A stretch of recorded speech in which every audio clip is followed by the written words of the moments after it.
and that's what makes up the difference between Buddha and Hitler. Now, I think as far as viruses go, I think viruses are a natural entity. They're crucial to the evolution of our biology. They produce, they reinforce systems so that the challenge to those systems demands that they set up new networks of information to defend themselves and reinforce the structure and so on. In one way, you could look at viruses as the way the universe learns about itself. It's by system being challenged that we learn. I mean, we can see it even in our own life, the challenges we encounter are a great opportunity to learn about ourselves. Okay, next up, let's go to Dayton, Ohio, east of the Rockies. Donna, go ahead. My question is, in more simpler terms, is it what you're talking about the universe, what you put basically out into the universe is what is going to come back to you, so what we would call karma? Karma. What do you think? Yeah, absolutely. I think it was described in many different ways in different cultures, and karma is one of them. It's that this concept of feedback, that there's a relationship between what you feed to the vacuum and what's going to come back to you. And so, in more modern spiritual groups, they call it creating your own reality and so on. I just want to warn on that it's important to realize that, when you feed information and intend something and give it to the universe, or what I call the vacuum energy, then, it's modified by everything else, because the vacuum or the structure of the universe is self-organizing everything, so it has to coordinate so that there is a consensus reality. If everybody created their own reality and that was exactly what they created, nobody would meet. We would all be in our own reality and there would be no consensus. So there's actually, you have to understand that, yes, you're creating your reality and reality is creating you. It's a feedback. There's a dance, and both sides of the equation are crucial. Crucial indeed. Thanks for your call. Let's go to Nancy in North Hollywood, California. Go ahead, Nancy. Hi there. Hi. First-time caller, a long-time listener. Good to have you with us. Thanks. I always want to say that. My birthday is on August 12th, and every year there's that Perseids meteor shower, and recently I've been trying to research that, and I'm wondering if there's a correlation between, what it really means behind having your birthday on the time of this explosive meteor shower every year, and I can't find any research about that delves into that. That's a good thought. I'm not sure what it means. I mean, maybe that you have a sparkly personality. I wouldn't know. But if you're asking if I believe that astrology has any meaning, I would say that it most likely does. And I mean that loosely because, in this concept that I'm bringing forward, everything is connected, everything is entangled, all protons are entangled. So, the position of planets and the position of stars and the position of the solar system and what's happening inside it when you're born has probably an effect on who you are and what you do.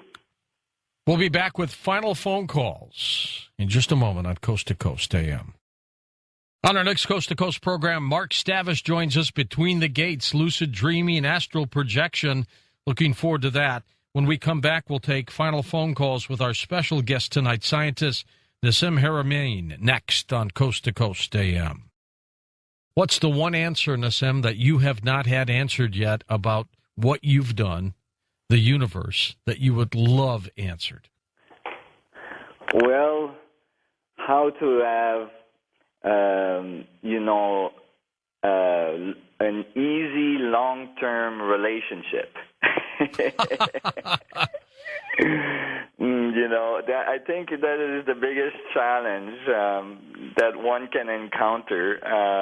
It certainly keeps me on my toes. Sure does. Well, if you can get through that, then everything else is simple, isn't it? That's right. I can solve some of the most complex equations, but certainly, keeping a beautiful connection in an intimate relationship is a challenge, and it's a great opportunity. Absolutely. Yeah. What do other scientists say about some of your theories? Do they agree with you? They fight with you? What do they say? Well, certainly earlier on, some 15 years ago, there was a lot of resistance. It was very difficult, and I walked out of a physics conference, in some cases very disappointed and, in tears. There's been a lot of challenges. It's been very difficult as well because I'm an independent. I'm not part of any large institution or anything like that. And so it has, getting published and all this has been challenging as well. But it's slowly changing, and that's what I'm amazed how fast it actually is changing in the last few years. And there's an openness that's occurring and a transformation that's occurring in the physics world that's really encouraging.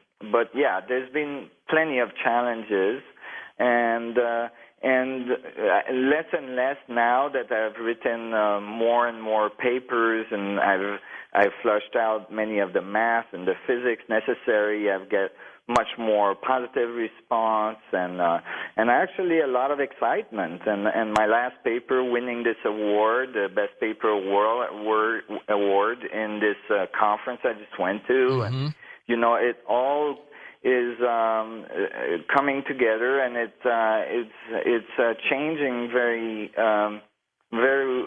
beautifully at this point. However, earlier on it was very difficult and painful.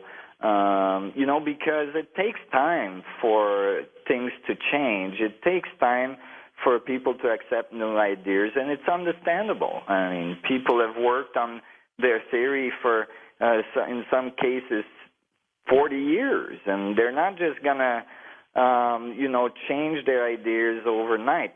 As well, in very advanced physics and unified theory and all this, generally the people involved are physicists that are very well seasoned. They've been there for a long time. They're typically in their 50s, 60s, 70s, and so on.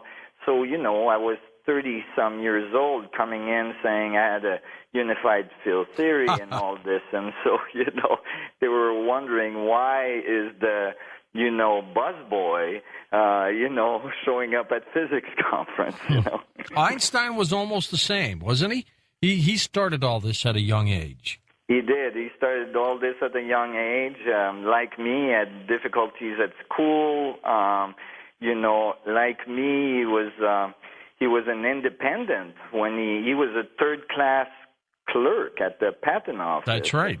And, a lot of people, had difficulties with all of that when he first published and all this. And it took him a long time to get recognized. So, but the thing is that typically, in many cases in history, new ideas that were found to have some validity and some potential came from independent thinkers. All right, let's go to final calls now. We'll go to David, first-time caller in Santa Ana, California. Hey, David, go ahead. Hi, George. Can you hear me? Yes, loud and clear.